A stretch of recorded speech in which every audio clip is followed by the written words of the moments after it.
What's going on, guys? Welcome back to the channel. My name is David. I'm 17 and this is my show called Fishy Business, where I bring on your favorite creators and talk more about the business side of YouTube. Today we are joined by Becca, who has a fishing channel called Fishing with Becca, and she goes on her fishing adventures, and she recently has collaborated with groups such as the Googan Squad. She started her channel in the beginning of 2019 and has grown it to over 18,000 subscribers and has gained over 550,000 channel views. So let's give a big round of applause to Becca. So Becca, how are you doing today? Good, how are you doing? It's going great. So thank you for coming on. Third episode. Yeah, of course. So Becca, I'd first like to talk sort of a little bit about our backstory. I think I first found you either from like YouTube or Instagram, and we had like a few DMs back and forth. Mm-hmm. And I think around that time you had either 1,000 or a few thousand subscribers. But I would say you were bound for success since you started, because you've gained a big audience very quickly. I just want to say congratulations for that. Thank you. I hope you're coming soon too. I really do. You post really good videos, man. Thank you. So I'd like to get in some more specific questions later, but technically you haven't been doing YouTube for super long. During these past few months you've grown. What are some key contributors you think that have been to your growth on YouTube? I think I just made the right moves and stuck with my gut on a lot of things. When I first started, I just sat in my room every single day. Like it was right when I graduated, not college, didn't go to college, sorry, high school. And I don't know, I just sat in my room every single night and watched YouTube videos on like tricks on how to grow, and I tried everything on like, like you're supposed to use specific hashtags for this. Like I just sat and just watched millions of YouTube videos for like 2 months straight. And then my first month, my goal was to gain 1,000 subs, and there's this one dude on YouTube that he has like no subscribers. So I was like, I don't know if I should take his advice, because like you're posting saying how to get subs but you have none. I was like, but it kind of seems like good advice, so I'm gonna do it. So I did it, and I got 1,000 subs in my first month. And I was like, wow. And then that was it. Like YouTube, number one thing is the hardest thing to get is from 0 subs to 1,000 subs. Like that's the hardest growth is right there. You can get to 1 million subs easier. So I did it. I got it over and done with, and just shout out to all those YouTubers that I watched to give me advice. Yeah, no, there's a lot of great ones I like to watch. I think Think Media, Sean Cannell, he's like Think Media. He's one of the top ones, but there's a bunch of them. Yeah. So many people wonder, like, what editing software should I use, or do you need an expensive camera? What sort of like software and equipment did you start out with, and how did it evolve to like what you use now?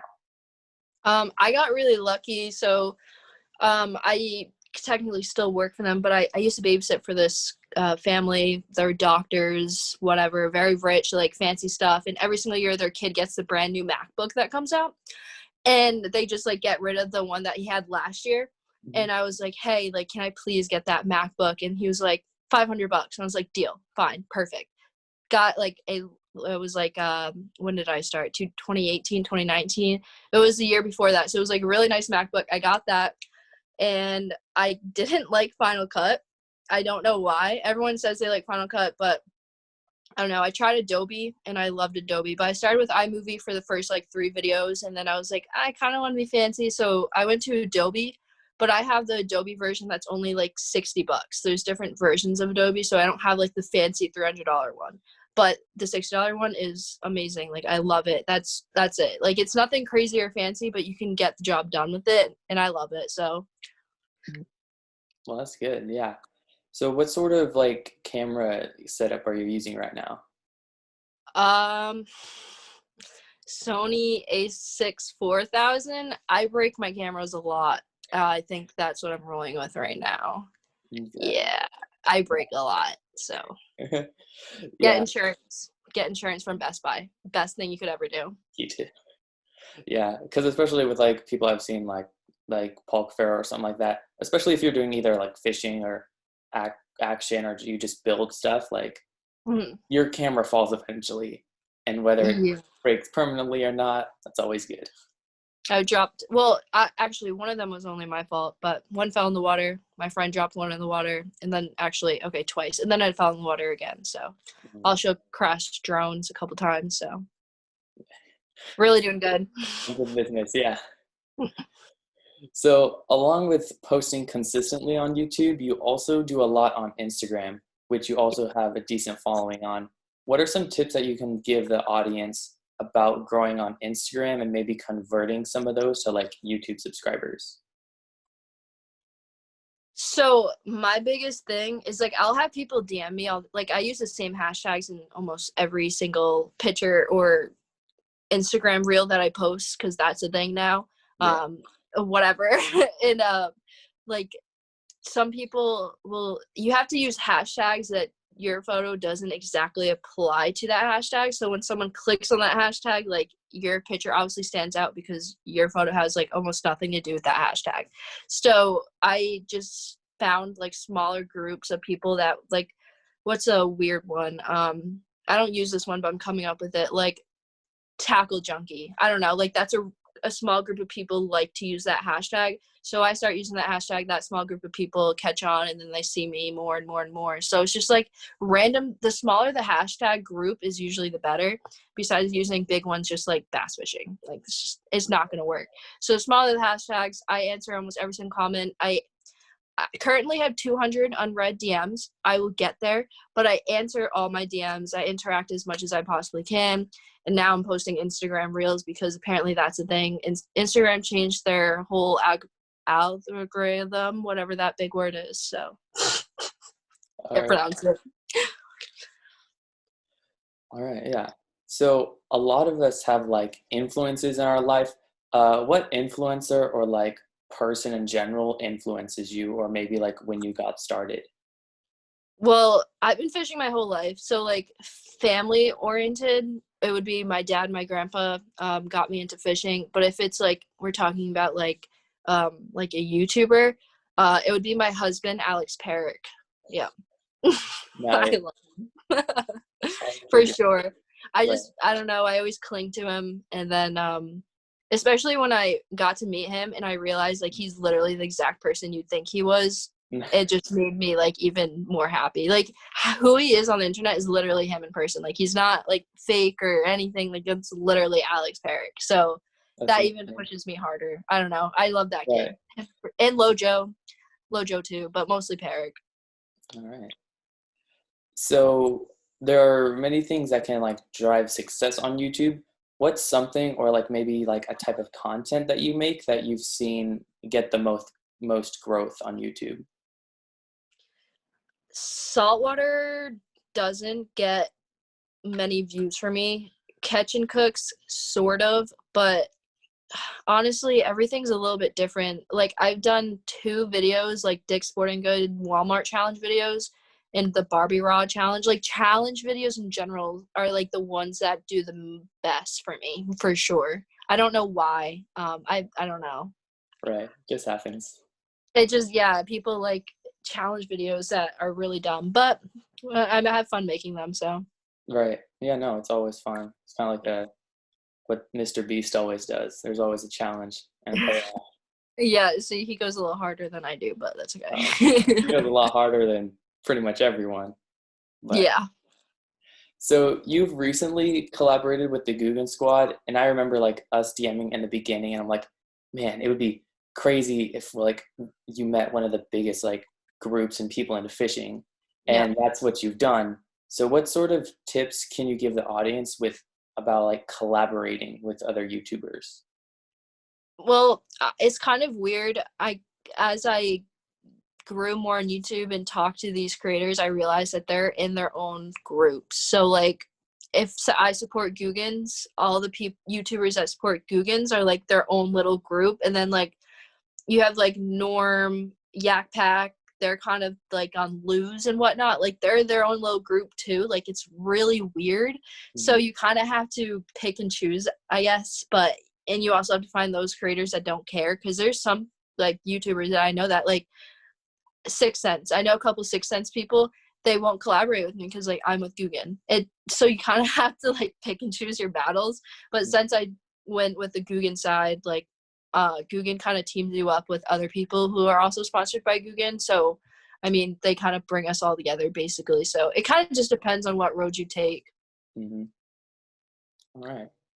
Well, as much as we all love like the Googan Squad members, it's like still a brand. So is there any information like what you do with like the Googan Squad brand? Because I see you do endorse their products, or like any tips for people like about working with like brands specifically. Just go with a company you like a company you truly actually like. I mean, I'm sure some people will probably pick up on a company that I'm talking about, but I went with a company when I was a smaller channel. I had probably like 1K something subs, and I went with this company that like I liked, but I didn't love. I hated it. So just go with a company that you actually like. So when you promote them, it doesn't actually feel like you're promoting them like whatsoever. You're doing something you love and you just want to push a product like that. So just go with a product you really like. Right. Yeah, like a lot of times if I like, I don't know, some company reaches out for like it's probably just like normally just like some random Chinese company, or like trying to push some like pond product or something. Yep. And then like I personally, I'm not endorsed by them, or like Fritz Complete, which makes like pond and fish tank dechlorinators, and like Aquascape. They make like the best, and I know the best pond products because I've used them. So Yeah. it doesn't even feel like you're trying to sell something. You're just purely trying to help because you know it's like the best. Yep. Pretty much. Yeah. So people like would love to do YouTube as a full-time job. Are you doing YouTube full-time? If not, would you want to? Or what steps are you making to make YouTube full-time? Well, all right. So it's kind of like a complicated situation. I had a full-time job as well as doing YouTube when in March, like when the pandemic hit. And I never like got fired or like quit. I was just like, hey, I don't feel comfortable working like with everything going on. And they're like, oh, okay. Have not talked to them since. So I guess I'm technically like not working for them, because by now I probably should have gone back to work, but they just never said anything to me. So I've just been doing YouTube full time, and it's not bringing in like a crazy amount of money by any means. So it kind of sucks. And I've been very broke for a year and a half now. So you kind of have to realize that there's definitely highs and lows, and you're not like last month I had a video get almost 60K views. I made good money last month on YouTube. This month, nothing, like almost nothing. So it's like, I don't know. I'm not making a lot of money, but I know I'd rather be broke and happy than making money and sad because I'm not doing something that I love to do. So, Right. oh well. Yeah. Because like I've recently got started with the partnership program. I think technically, well, it was maybe 1 or 2 months ago, was like a pretty good month. But it's like I would rather just keep pushing at this than just like going to work at, I don't know, whatever random stores are nearby. It's like I like this a lot more. And if you keep working on it, because technically you are still getting paid something, like Yep. you're gonna grow, and eventually if you keep pushing, something's gonna happen. Yeah, and I know how much like the bigger YouTubers make because I've like personally asked them. And Right. when they tell me, it's like, okay, like I know what I'm looking forward to in the future. So Mhm. got to keep that in mind. Money is going to be there one day, but it's not my biggest concern either. So, Right. So kind of going a little bit further into that, more monetization, like CPM and RPM. For some people that don't know, like everyone has like an average CPM. It can change per video, but it's pretty much what advertisers are paying you per like 1,000 views. And your RPM is how much goes into like the creator's pocket after YouTube takes their percentage of their ad revenue. yep. So I feel it's important because people need to understand that different creators get different CPMs and different incomes. So if you're comfortable with maybe sharing some of your CPM or RPM, or maybe not an exact amount, but just like somewhere in the range of maybe what CPM someone in the fishing industry might be getting. I have no idea what mine is. Like, I'm being completely honest, I have no idea. I know, like, on average what I make per video, because my videos kind of fluctuate from like 2K to like 4K views, and that's really it. I don't even know how to look at that, to be honest with you. That's how little I care about making a profit off of this, because I'm so happy doing what I'm doing. Like, I literally have no idea. I'm so sorry. No, it's okay. Because sometimes because some gamers with millions of subscribers are still only getting like maybe like a $3 or $4 CPM. Like Yeah. me and some other people I've interviewed will average at like $10 CPM, then YouTube takes their 45% of that. And then some people in like the finance industry, which is like one of the biggest ones, they might not get as many views, but some of them have like a $66 like CPM, which means like $33 is going back into their pocket, which is pretty crazy. But it's definitely something that some people should look into. Of course, if you're looking to do this for a job, you don't need to stress about CPM and RPM, because there's technically not much you as a creator can do, because Yeah. it's really all about the industry that you're in. So you just got to keep working towards that. Yeah. So one other key to like generating good views is having a good thumbnail. So what are some like thumbnail strategies or like tips that you've used or you've seen to help generate views? My number one thing is I use the same like 3 apps. A lot of people like to use Adobe Lightroom. Like, when I hung out with Lojo in Cape Cod, he preaches it. Like, he will not use anything else besides Adobe Lightroom. And so I obviously downloaded it. Mm-hmm. And it's kind of hard to use, I'm not gonna lie. You can get a free version on your phone, and it's actually not that bad, but the one you get on like your computer is really, really complicated, and I didn't want to pay for it. But yeah, a bunch of the YouTubers, like the whole Googan squad, uses Adobe Lightroom to edit it. And then like if I want to like blur something out or something, I will use like just a small free app on my phone. But I don't have like a really great strategy. I've noticed that if my face is in the thumbnail, it's better. But if it's just like a picture of like my bait caster and like a bait, it doesn't do that well. Like, my face has to be in it. I don't know why, but that's the thing. So Yeah, because Carson, who I interviewed last time, he puts, and this might kind of go along with yours, and sometimes I try to do, but he puts a blue border around all of his videos so that anyone who sees it knows it's them. So yeah, that's what my buddy Todd does. I don't know how well it works, but I mean, he's doing well, so I'm sure it works. Right. Some people use the same font of text, and then Yeah, that's a lot smart. of people will just, technically your face is pretty much just one, because if they see you, they know it's your video. Yeah. So that's also one other way. So that wraps up some of the more business questions. So we have a more fun speed round questions. So what are your most favorite parts about creating videos? The comments. I love them. I answer every single comment. Depending on like if the video gets like over 10K views, sometimes I can't keep up with the comments, but I'll still read them. I just can't answer all of them, but definitely the comments. They get really interesting. Awesome. So if you could have dinner with any 3 people dead or alive, who would it be? Jeremy Wade, Lauren Haregi, and Anna Grace McDaniel, I think is her last name. I can't pronounce it. Yep, that's it. All right. But definitely Jeremy Wade. Okay. So I think that's actually going to wrap up today's show. So if you wouldn't mind letting people know where they can either get a hold of you or just watch your content. You can watch my YouTube videos, Fishing with Becca. You can just type it in. I'll pop up. Or Instagram's Fishing with Becca, TikTok's Fishing with Becca, Twitter, Fishing with Becca. Just type in my name and I'll pop up. All right. So thank you, Becca, for joining us on our 3rd episode. And if you guys would like to see some more episodes, there are 2 more previous to this one, or if you're watching this later, there's obviously newer ones. If you're listening to this on the podcast, make sure you leave a 5-star review if you want to.